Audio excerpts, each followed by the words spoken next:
I present to you night markets, an amazing phenomenon in Asia. Those are markets with ready-made street food, which for some reason work at night. They open at sunset and close at sunrise. It's all about huge crowds, hundreds of thousands of street restaurants that never sleep.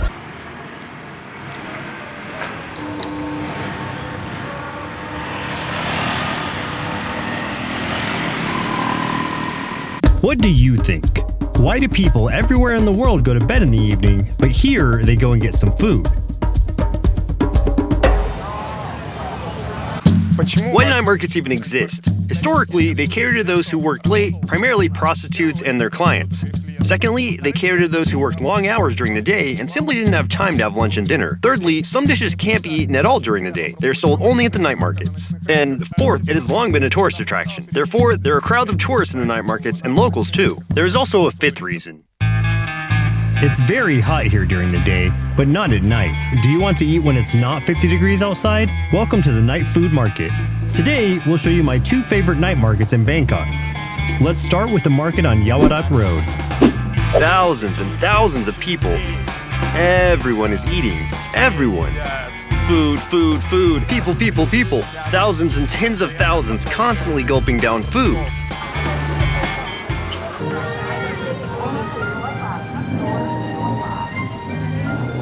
The Yaowarat Road Night Market, the brightest, noisiest, craziest night market in Thailand. They sell everything here, from buns to shark fins. There are so many mesmerizing neon signs and light boxes that can make you feel like you're in a Gaspar Noé or Ridley Scott movie. Actually, this is a local Chinatown, and there is a lot of not only Thai, but also Chinese food. And not only food, by the way. For example, there's this as well. What's going on? A woman playing bicycle bells. Alright. But we came here to eat, so let's get started. Night Chinatown, Yaowarat Road. We came here to have dessert. An unusual dessert. It's called boaloi. These are rice dough balls filled with sesame and cooked in ginger soup. Excuse me, can I have boaloi? Please. The cooking of boaloi that we see seems quite straightforward. The chef puts the white pearl balls on a plate and pours some ginger liquid through the sieve to filter the ginger itself. Right, boaloi. Woo! So gingery.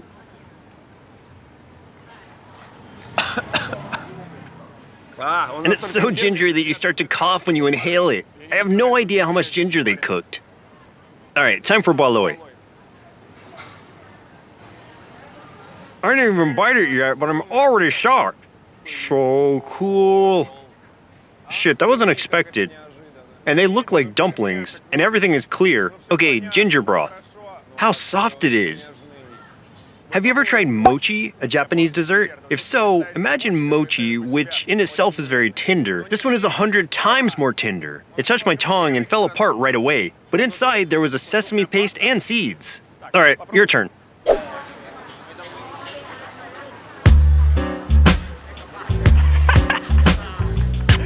Come on, swallow it. Do it. People who were born in the 80s and 90s should remember slime barrels. Remember that thing you used to throw at the wall and it would slowly drip down? Of course I do. Well, this is something like that slime, only edible. Listen, did you have the feeling somebody spit snot in your mouth? Well, not until you said, but now I do. Why are you licking it? Just try and eat it. Suck it, suck it. Oh. Looks like black caviar falling out of your mouth. How would you rate it? Can you even rate it at all? I can't rate this because it's not food, but rather a special amusement thing where you give it to your friend to try, turn on your phone and record his reaction. I think that's what this was made for. It's very... well, I don't even know how to rate this dish. It surprised me a lot. It's a 4 out of 5 in taste. It's delicious. But the surprise factor deserves a Mary Meandrew just from how I'm freaking out right now. I want to stop here. Tell me, do you know many dessert outlets that don't close but open at 10 p.m. instead? If such a place appeared, say, in Germany, it just wouldn't survive, since people don't usually eat dessert at such a time. We're in the bread line. We're in the night bread line in Chinatown in Bangkok. I really don't know why so many people here are queuing for white buns, but they do, and so do we. I want to try these buns. maybe it's not common for us to eat bread in the evening, but for them, it's the other way around. And as soon as the clock strikes 10, they immediately go like, let's get some white bread. It's so healthy. There's sugar bread, sugar and butter, milk, chocolate, egg, and spicy bread. Spicy, egg, and sugar and butter. Actually, everything is very simple here. A cold bun is cut in halves, put on a charcoal grill, and fried until it's crispy. Then, they add your topping of choice. Ready. Now you can shout your name.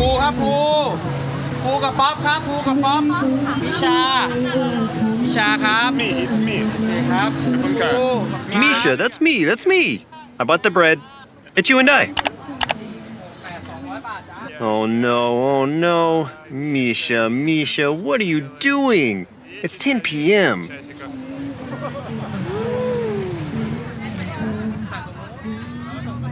Well, it can't not be tasty. It's hot bread with sugar. Try it. Bread Bread with sugar. with sugar. Is it bad or what? No. Cool, right? I didn't like it at first. No way. Look at the crust. How crunchy it is. The last thing I want to feel when I eat bread, when it's kind of a dessert, is shrimp paste. This is hot bread with sweet shrimp paste. God, how disgusting is that? You Chinese, you love weird shit. We got a local exhibit here with gold chain, golden cauldrons. He washed my hands over the hole. How nice of him. And who is it? That's the owner of this very joint with all these amazing buns. And apparently a marketing genius as well, because you don't see 100 people in line for a piece of white bread at 10 p.m. too often. All this food can make you really dizzy. Then you raise your head up high and see that green building with running LED panels and some kind of red neon signs. What's this astounding device? Phew, at least something more or less familiar. Cherries. I'll stand right next to them. All these flowers, neon signs, colored light boxes, sounds of street musicians, and chewing mouths really make me dizzy. Seems like several dozen people lose consciousness here every evening simply from an overdose of emotions. It's not my first time in Bangkok, but my first time in this place. And I'm getting lost right away because there are so many people here, everything is so fast. And now it's 9:30, and it feels like everything is just beginning. Now it's 20 minutes past 9. Why so many people are starving? It's still early because people, they feel appetizing all the time. And Thai people, we eat maybe 5 times a day. And because of during the day, it's so hot to sit on the street. So this is the right time to come out and have the second dinner. Look at this, like all the breeze and all the lights and everyone just come out, it's just like a celebration time before going to bed. You cannot go to bed without the 4th meal, okay? So that means the 5th meal is coming up. In general, we just try to convey the atmosphere of this place to you. But if you set a goal to show all the food at Yaowarat Road, it'll become a lifelong task for a series of 10,000 episodes. It's impossible. There are as many dishes at Yaowarat as there are grains of sand on Thai beaches. Alright, after almost losing consciousness at Yaowarat, we escaped from the noisy tourist districts to the train market in the company of a wonderful TV presenter and food blogger named Neem, a quiet safe haven, or so it seemed. In the world, in Dubai, they're hosting the Expo, an exhibition of achievements in various fields of the world. So Thailand is one big food expo, which really has everything. Squid with eggs, hollowed out oysters, something creepy and green, sashimi, any skewered meat, Japanese cheesecakes, Hong Kong pastry, meat dumplings, squid, intestine, I don't know, coconut, skin, bread, crabs, crepes, takoyaki, pies. A quiet safe haven, right? The night markets of Thailand are not a safe haven. This is the Disneyland of food. Prepare for overload. Thais, just like many other Southeast Asians, eat insects. Here, they are mostly eaten in the north and northeast in Isan. This is a usual, normal, everyday snack. I'll try them now.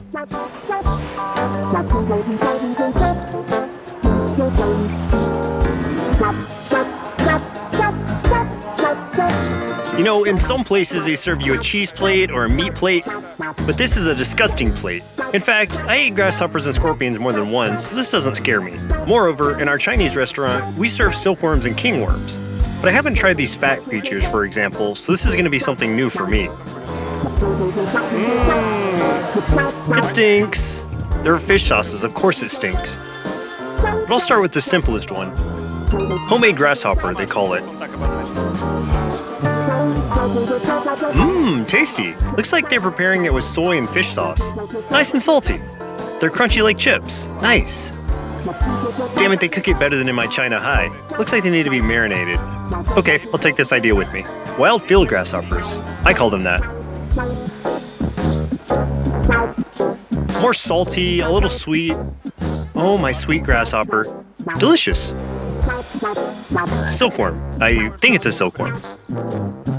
Yes, it's a silkworm. Turns out I know something. My dear. But this I didn't expect. I thought that it would be as dry as a grasshopper, but it sped its insides directly into my mouth. The silkworm's intestines ejaculated, as my friend and travel partner Anton Patushkin said, right in my face, or rather in my mouth. And finally, the cherry on top of my cockroach cake. Hold on, what's this? Is that his head or is that his butt? Head. Alright. Hello, friend. I'll eat it now. There's something inside. It's not empty. It'll most likely spit in my mouth as well. 1, 2, 3. I'll start with the butt head. That's a croissant. It's a French croissant. Where's my coffee? Where's my fresh orange juice? The crust is like a croissant. Empty on the inside, buttery. This is a croissant in a world of cockroaches. Jokes aside, everything was really tasty. Only that thing that spat in my mouth was a little disgusting, and everything else was just delicious. Buy cockroaches in Bangkok. Damn, so many people buying cockroaches. They don't stop coming while we're filming. And you know which ones are the most popular? These thickest ones, and they're sold out. Look, not a single one left. ไม่บ่อยก็เดือนละครั้งค่ะก็กินมาอยู่แล้วค่ะใช่รสชาติมันก็อร่อยดีค่ะไม่ค่ะมาจากเหนือค่ะอาจจะเป็นประมาณนั้นมากกว่าไม่ได้กินประจำหรือกินมาตลอดอะไรอย่างเงี้ย Basically, that's usual Thai food. If I saw a cockroach on my table in the evening, I'd rush to kill it. And the Thais have already killed it and eat it with tea. Corn dog, half mozzarella hot dog. Half a sausage and a piece of mozzarella are put on a stick. This bizarre dish is covered with dough, then rolled in flour and deep fried. After that, they add the sauces that you have chosen and also sprinkle it with spices. Come to daddy. This isn't our hot dog, half sausage, half mozzarella corn dog? I really got upset. I was sure it was for me. Jesus, these 5 minutes of waiting all over again were the longest 5 minutes of my life.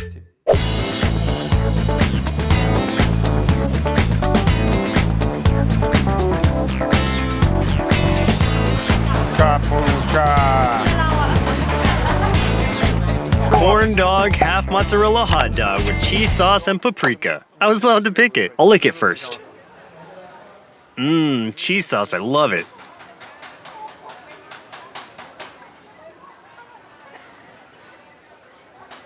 Okay.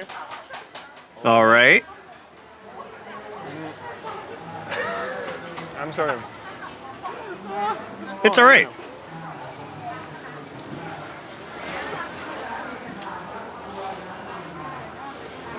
I can say nothing. I think you understand everything. Hello, sausage. If a magician appeared and offered me to pick one superpower, I'd choose it every time I snap my fingers. A corn dog, half mozzarella hot dog would appear in my hands. Because it's just unbelievably delicious. The Thai random food generator never stops. Its millstones work around the clock. I don't know what this is. I just walked past, got blown away, and decided I wanted to eat it. Edible ears, another dessert. The dough is put on the grill. It's also used to draw ears. And all this is fried on both sides with a generous amount of butter. Pancakes. Salty? More.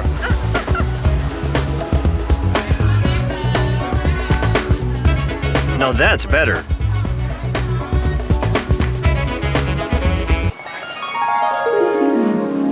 Hold on, I'll eat another one and tell you what I think.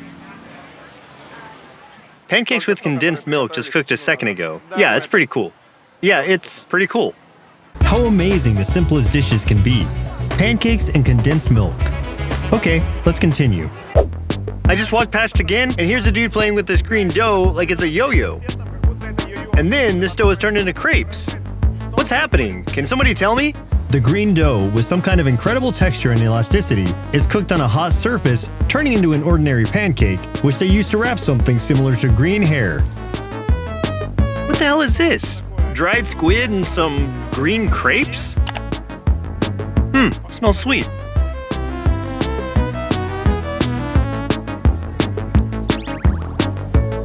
It's a cotton candy wrapped in a pistachio pancake. Great idea, guys. Why didn't anyone think of this before? Condensed milk, cotton candy, and all that is great, of course, but in general, not everything is so sweet in this market. Dear friends, tell me, what does it look like? Well, like buckwheat with vegetables, right? Now I'll show you what it looked like before it got to my table. This is one of the oldest living creatures on Earth. These are horseshoe crabs. They're about 400 million years old. Many consider them crustaceans, but in fact, their closest relative is the spider.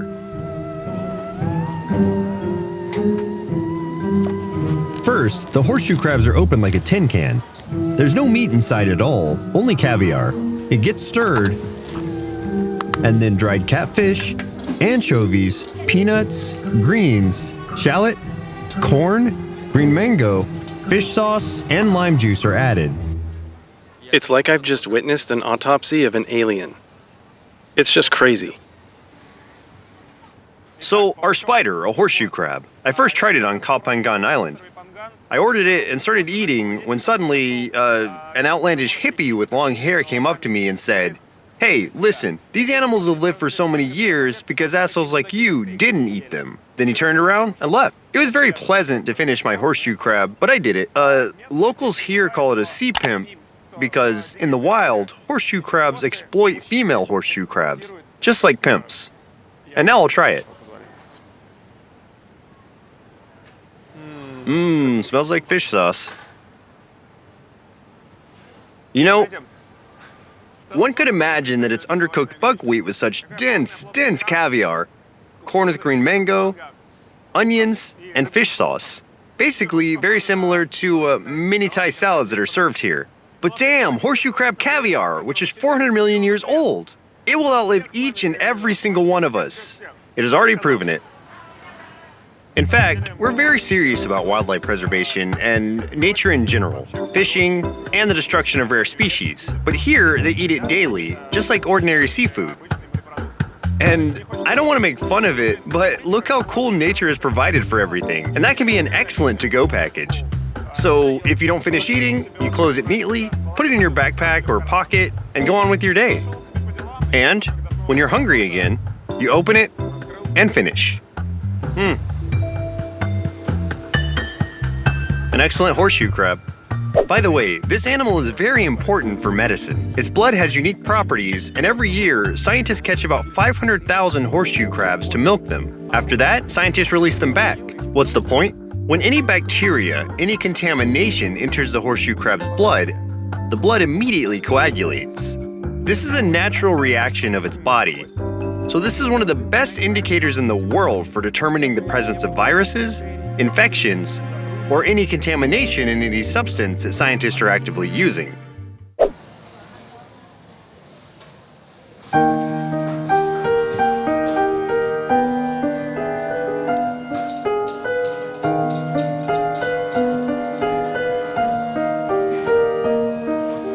This isn't like any caviar I've ever eaten, honestly. I would much rather have red caviar than this. But you know, it's not that bad. Even tasty, I'd say. But there's only one detail that confuses me. When you're staring at such a plate, you can't really think about the taste or anything else. I tasted it, it's tasty, but I won't eat it again. Sorry. It would seem that after this evening, nothing can surprise us anymore. We thought so until we saw this. What do you think is in front of you? These are pancakes with the image of anything. You can order a pancake with a picture of monsters, Pokemon, Buddhist monks, one-eyed aliens, Lilo and Stitch, Mickey Mouse. You simply choose any picture or photo and make an order. These images aren't printed. There's no food or 3D printers. Each pancake is an exclusive art object, which is hand-drawn using edible paint by a charming guy named Sinta, who came up with this business, as he says, to sell art that you can eat. Being not very inventive and rather narcissistic, I just ordered a pancake with my portrait on it. We agreed that I would not watch the process so that the result would come as a surprise to me. Let's see how the Misha pancake is born. The eyes, mouth, eyebrows, my bald head. Sinta doesn't miss a single detail. He gets rid of the unnecessary, but you can't get rid of my bristle. My light gray, unshaven bristle. Scarlet lips. I'm gradually getting a healthy complexion. Only people who do yoga and sleep 9 hours a day have such great skin. When the Misha pancake is complete, it, which is me, is gently turned over. Well, hello. Now my face is getting covered in butter, and overall, I'm ready to be eaten. And now, the moment of truth. I hope you're all excited because at that moment, I was very excited before our meeting. I hope you would like it. Open your eyes.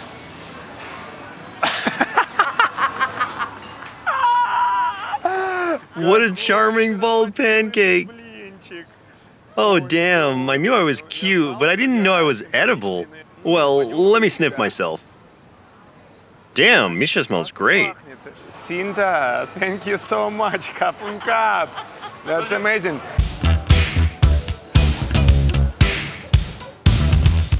Are you familiar with the phenomenon of autophagy? This is when a living organism begins to eat itself. I will do it now. Well, bald pancake, come to me. Misha, you were a great guy, an exemplary family man, a worthy father. There was an eye, now there's none. I tore off half the guy's face. Sorry, of the pancake, I mean. Misha, is it delicious? It's delicious, a great pancake. A great pancake with me on it. And if you ask me what kind of pancake you like with honey, or maybe with chocolate or Nutella, I will say I love pancakes with Misha Katsurin. Sinta impressed me with his conceptuality and altruism. The average price of a pancake is $2.50. Making one takes 30 minutes. He works 12 hours a day. If he doesn't eat and doesn't go to the restroom, Sinta can earn $60 per day at best, minus the prime costs and overheads. The numbers don't add up for me. But not everything in this life is determined by math. I hope that everything will always work out for this guy. Sinta, thank you so much. That was amazing. Thank you so much. Kapun kap. Here, thank you. Thank you so much. Thank you. Tell me, what other arguments do you need to come to Thailand? Damn it, dear friends, night markets in Thailand are way cooler than any Disneyland, Six Flags, or any amusement park in general. I can't count how many times I screamed tonight, and I can't count how many times I was really surprised.